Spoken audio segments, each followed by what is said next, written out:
Hello. So, what stood out to me the most throughout the course is which is in general, like small information that really, I'm really happy how like small information can bring major insights of about everything in the teaching world or as a teacher. For example, when we started learning about classroom management, and how sometimes our children's or students' cultural behaviors can affect how they behave in a classroom. For example, a lot of Asian communities,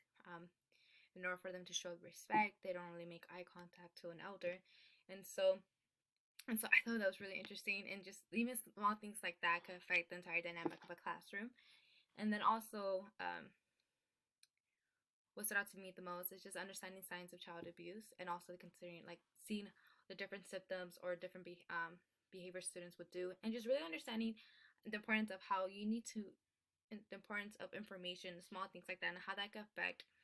your students' behavior, and understanding those failures, and not just assume their child is